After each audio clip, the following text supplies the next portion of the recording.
How did you get ahead financially? I need some advice.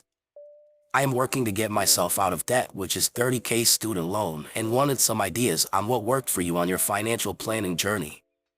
I just graduated school with a high-paying part-time job, owned my car, and ran a cheap but safe apartment. However, after all this inflation, I feel like I cannot get ahead. Is anyone else dealing with this? Those who have, how did you get through it? I worked full-time while renting an apartment with a roommate. For a few months, I worked a second job. When I got raises, I put all the additional money towards debts rather than increasing my lifestyle. I listed all my expenses. Not just the usual rent, utilities, phone, gas, food, but really everything. Included emergencies that weren't really emergencies, those costs that you were going to have but aren't reoccurring. The new phone next year, the new laptop in 2, the TV that's on its last leg, the roof of my house in 4 to 5 years, the car that I'm driving 30K miles a year that will need to be replaced, etc. I then made all that other shit into a monthly expense and realized that those one-offs were greater than what I was actually saving. Then I said there has to be more to it than this, and went looking on the internet. I found Mr. Money Mustache's blog.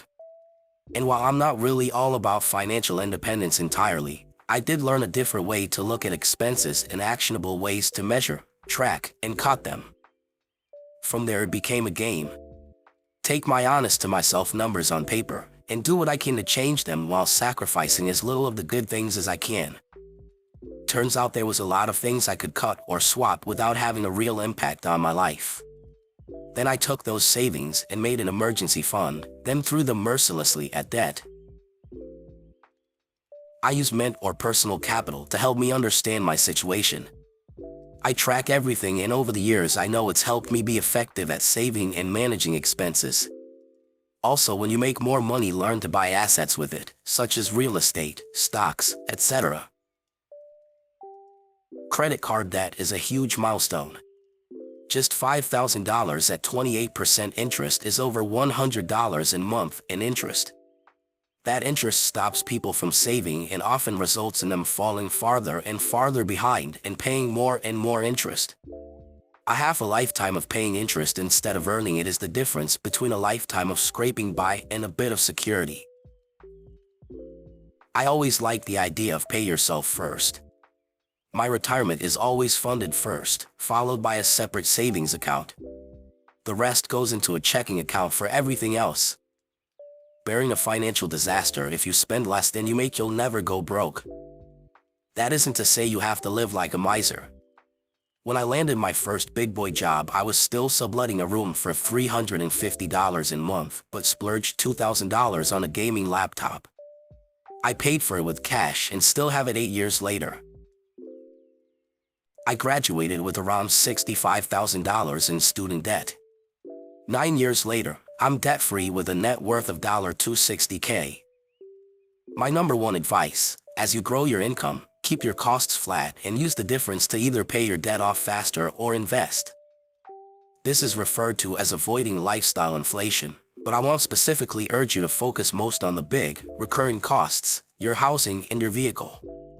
Get these right, and I wouldn't sweat the extra latte or fancy pasta at the supermarket as your income increases. Take me, for example.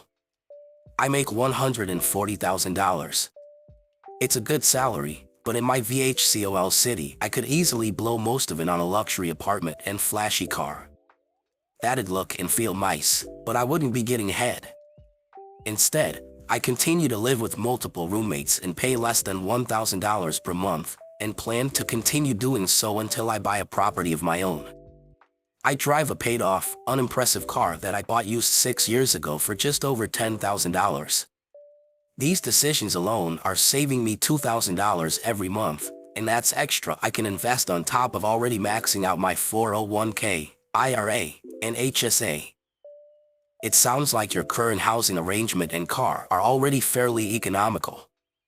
And since it's probably all you can afford, it may not feel like that's putting money in your pocket. But if you keep these costs fixed even as you get raised and promotions over the year ahead, you'll start to feel yourself gain traction. While you are young, I'd personally work more. Second job or side hustle. Up until I had kids, I always worked 2 and sometimes 3 jobs. One extra job I had was working at a gym, so I got a free membership and would do a quick workout after a shift to maximize my time. Also consider selling back any PTO you might get at the full-time gig. Since you were young, can you live with parents for a while? Basically, I'd make myself uncomfortable for right now so you can be more comfortable later. I'm now 41 with 3 kids and live a pretty comfortable life because of all the work I put in when I was younger, and I'm so glad. It's a lot harder when you add in kids. Budget a cheap lifestyle. As you get developed through your career, don't spend more money. I'm almost 40 and my monthly bills are similar to the bills I had as a 25-year-old. My household income is $300,000, but we still rent at $2,000 per month. It may not be something you can or want to do, so I could just be talking in a vacuum, but for me it was joining the military. I'll put free in quotes because nothing in life is really free, but to have a base pay plus free healthcare, free housing, free food, free education with stability on top of all of that feels great. And I could go on there too. The benefits are life-changing, and by the time I got out, getting to the point of having no debt was a sink. And now working in the private sector with a degree and military experience, employers really want you. Combine that with always having an interest in personal finance and just being level-headed in general, my salary and benefits are really good, and work-life balance is now second to none. Altogether, that is how I personally feel I got ahead financially. I finally sucked it up and started living frugally. Lived with roommates, didn't eat out as much, cut way back on going out with friends to bars, etc. I threw all that extra money at the credit cards. After those were knocked out, I switched to student loans. I also shopped for my expenses like cell phone, car insurance, and so on. Switching to a low-cost cell phone carrier like Cricket saved $500 in the first year alone. It's not an easy journey, but it is simple. Looking back, I should have made an emergency fund earlier, but it worked out. The keys are not bringing in new expenses along the way, no new car payments, credit card debt, basically staying mindful of your spending. Delay large purchases, or buy used. I think I got most of my debt trying to keep up with friends, bars, vacations, and whatnot. It's okay to spend, just be aware of the trade-off.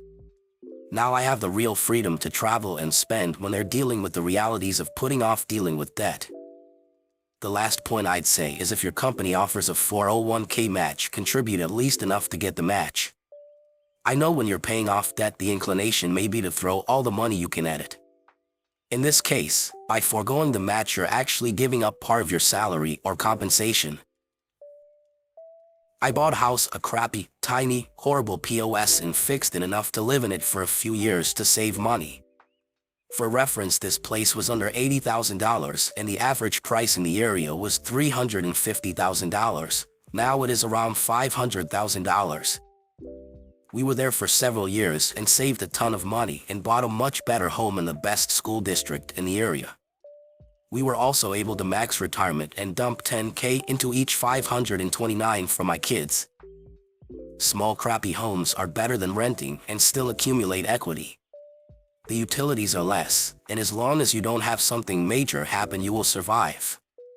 We had to change the air conditioner, but we put in a split unit as it was cheaper and I could DIY.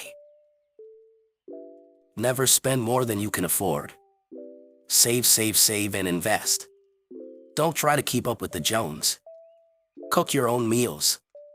Partake in fun but inexpensive activities, hiking, etc. Find the cheapest rent possible. Pay off debt ASAP. In your case, get rid of the credit cards. Get an inexpensive car. My car is 15 years old. Participate in company 401k. The real answer is just that it takes time. You just graduated, so you're probably quite young. My 20s were a slog where I over time started to improve my financial situation. By my 30s, things had improved noticeably.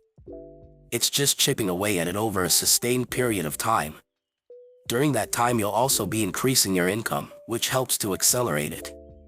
There's no magic answers that will get you debt-free by 25 short of some amazing inheritance or winning the lottery.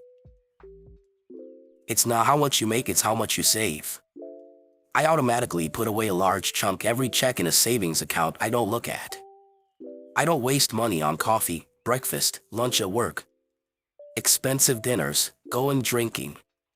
People say that's not significant, but write down every penny that you spend and add it up and you'll see it's a lot more than you think. The avocado toast thing is valid. Put money into a Vanguard fund every week. Keep emergency savings. Compound interest is the most amazing thing in the world. Don't buy cars. Get a reliable one and take care of it. A penny saved is a penny you don't have to make again.